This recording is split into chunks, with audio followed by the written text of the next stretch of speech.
Hallelujah. वचनामध्ये आपण जाणार आहे आणि वचनामध्ये पाहणार आहे. Praise God. प्रभूला महिमा.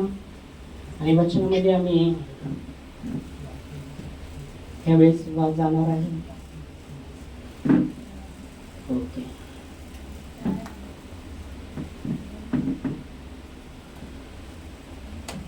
आज समर्पणच्या विषयामध्ये आपण पाहणार आहे. मी तो विषय माझा दुसरा होता, पण जसं समर्पण भी आहे आणि आपण समर्पणच्या विषयामध्ये पाहणार आहे. आणि जेव्हा समर्पणच्या विषयामध्ये आपण पाहणार आहे, समर्पण के विषय में हम देखेंगे वचन से. और प्रेज गॉड. परमेश्वर को महिमा.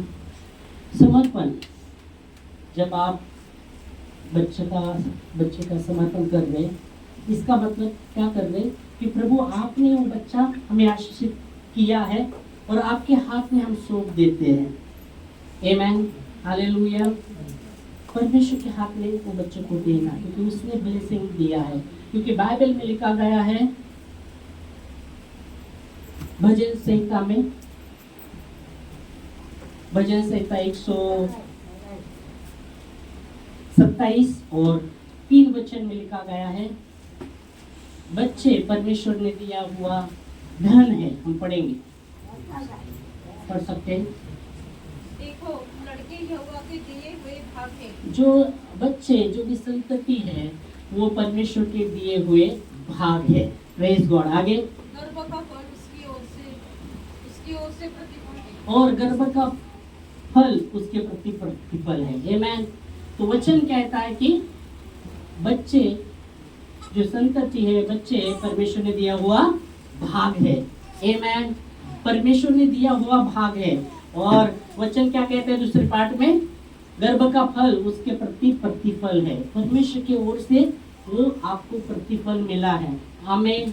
हालेलुया. यिर्मयाह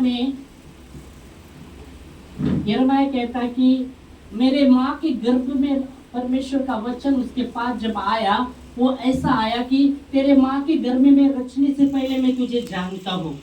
तेरे माँ के गर्भ में रचने से पहले मैं तुझे जानता हूँ और उत्पन्न होने से पहले मैंने तुझे अभिषेक किया है. हम पढ़ेंगे यिर्मयाह की किताब, उसका पहला अध्याय, और हम पढ़ते हैं 4 वचन. पढ़ सकते हैं, एक से पढ़ेंगे. चलो, यिर्मयाह पहला अध्याय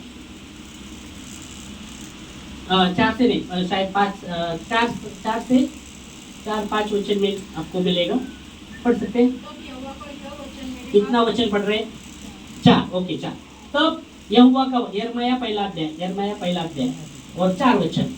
तब परमेश्वर का वचन मेरे पास पहुंचा. गर्भ में रचने से पहले ही. हाँ, मैं गर्भ में रचने से पहले परमेश्वर का वचन यिर्मयाह के पास पहुंचा. और वो क्या कहता है कि गर्भ में तुझे रचने से पहले, मैंने तुझ पर चित्त लगाया. गर्भ में रचने से पहले मैंने तुझ पर चित्त लगाया है. मतलब गर्भ में, माँ के गर्भ में रचने से पहले मैंने तुझ पर क्या लगाया? चित्त लगाया है. और उत्पन्न होने से पहले मैंने तेरा अभिषेक किया. अब मैंने तेरा अभिषेक किया है. आमेन. और भजन में क्या हमने देखा? बच्चे परमेश्वर ने दिया हुआ धन है और गर्भ का फल उसके प्रति प्रतिफल है. तो जब परमेश्वर ने आपको जैसा लड़की देकर आशीषित किया है, बच्चा देकर आशीषित किया है, तो समर्पण का अर्थ है प्रभु आपने दिया, आपके हाथों में हम सौंपते हैं उससे. आमेन. आप ही है इसके, आप ही इसके स्वामी है, आप ही इसके स्वामी हैं. परमेश्वर ने आपको रखा है, आपका भी कर्तव्य है, आपका भी कर्तव्य है. जैसा बच्चे का नाम बोला साक्षी, परमेश्वर की साक्षी. Okay, praise God. परमेश्वर को साक्षी, तो हर दिन, हर संडे को चर्च में साक्षी लेके आना है. आमेन. उसको परमेश्वर के वचन बताना है. बाइबल कहती है जब तू घर में चलता फिरता है तो परमेश्वर के वचन की घोषणा कर, ताकि तेरे बच्चे सुनकर वो सुने. हालेलुया. तो आपका जिम्मेदारी है, जब आप समर्पण भी कर रहे, तो आपका भी जिम्मेदारी है कि परमेश्वर के वचन में कैसे उनको बढ़ाने का है. प्रार्थना, जैसे बोले, हाँ, प्रार्थना. प्रार्थना वचन परमेश्वर के भवन में उसको लाना बहुत जरूरी है। नहीं तो आज आप समर्पण करें और बाद में 5-6 महीने के बाद आएंगे, वो ऐसा नहीं है। समर्पण का अर्थ प्रभु के हाथ में रहे, प्रतिदिन प्रभु आप उसको संभाले, प्रभु आप ही स्वामी हैं। आमीन। समझ में आ रहा है दोनों को? आपको भी समझ में आया क्या? इधर समझ में आया? ओके समझना जरूरी है। तो समर्पण, हालेलुया, प्रेज गॉड।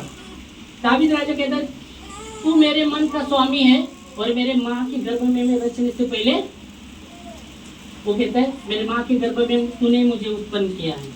आमीन। मेरे माँ के गर्भ में तूने मुझे रचा है। Hallelujah, praise God, praise God, hallelujah.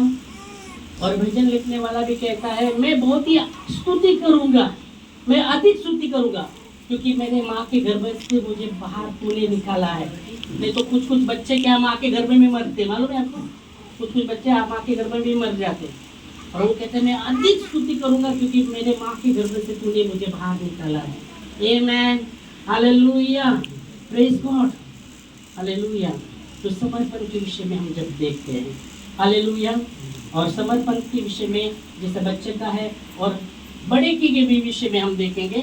जब अगर आप अपना जीवन का समर्पण, अगर आप आपके जीवन में हमेशा संघर्ष कर रहे हैं तो बहुत जरूरी आपको परमेश्वर के सानिध्य में, प्रभु के सिंहासन के पास, प्रभु के हाथों में अपने आप को समर्पित करना, पूरा समर्पण। मत्ती 22 के 37 से 38-39 में लिखा गया है। जब पढ़ते हैं 37 पढ़ेंगे तो वो शास्त्री जब प्रभु के पास आता है और वो कहता है कि मुख्य आज्ञा क्या है, तो वो कहता है प्रभु संपूर्ण मन से, संपूर्ण बुद्धि से, संपूर्ण प्राण से परमेश्वर से प्रेम करना, यही पहली और मुख्य आज्ञा है। उसके जैसे दूसरी आज्ञा है जैसे आपने खुद पर प्रेम करते हो वैसे अपने पड़ोसी से भी प्रेम करना। यही 2 आज्ञा सब शास्त्र और भविष्यवक्ता की किताब पर आधारित है। पढ़ सकते मत्ती 22:37 पढ़ो जोर से। उसने उससे कहा क्या कहा? तू परमेश्वर अपने प्रभु से हाँ, अपने सारे मन और अपने सारे प्राण और अपनी सारी बुद्धि के साथ प्रेम रख। समर्पण का अर्थ है बड़े के बीच जब हम देखते हैं अपने सारे मन से, सारे प्राण से, सारी बुद्धि के साथ परमेश्वर से प्रेम करना, परमेश्वर से प्रेम करना, और जैसे खुद से प्रेम करते हैं वैसे अपने पड़ोसी से भी प्रेम करना। यही 2 आज्ञा सब शास्त्री और भविष्यवक्ता की किताब पर आधारित है। संपूर्ण मन, संपूर्ण प्राण, संपूर्ण बुद्धि के साथ परमेश्वर से प्रेम करना समर्पण का अर्थ है। हालेलुया, क्योंकि दावीद राजा कहता है कि तू मेरे मन का स्वामी है, तूने मेरे माँ के गर्भ में मुझे रचा है। जो करता है, जो हमारा उद्धार करता है, परमेश्वर हमारा उद्धार करता है, वही हमारा स्वामी है। उसने हमें हमारे माँ के गर्भ में रचा है। आमेन, हालेलुया। उस स्वामी के हाथों में अपने आप को देना। यह वचन, एक ही वचन लूंगा फिर रोकेंगे और हम प्रार्थना में खड़े होंगे और जैसे समर्पण में भी हम भाग लेंगे। भजन संहिता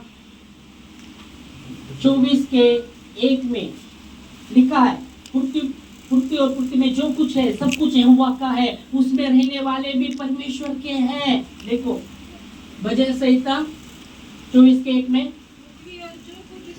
पृथ्वी और पृथ्वी में जो कुछ है सब यहोवा ही का है, और उसमें रहने वाले, जगत और जगत में रहने वाले, निवास करने वाले भी उसी के हैं, उसी के हैं। आमेन, हालेलुया। पृथ्वी और पृथ्वी में जो कुछ है सब कुछ परमेश्वर का है, यहोवा परमेश्वर का है, उसमें रहने वाले भी उसके ही है। आमेन। तो अपना उद्धार करता, अपना पालनहार, अपना दाता, स्वामी, उसके हाथों में अपने जीवन को देना। आमेन, हालेलुया। समर्पण का अर्थ, हालेलुया, प्रेज गॉड। परमेश्वर को महिमा। इस समय हम धन्यवाद देंगे और हम आगे बढ़ेंगे।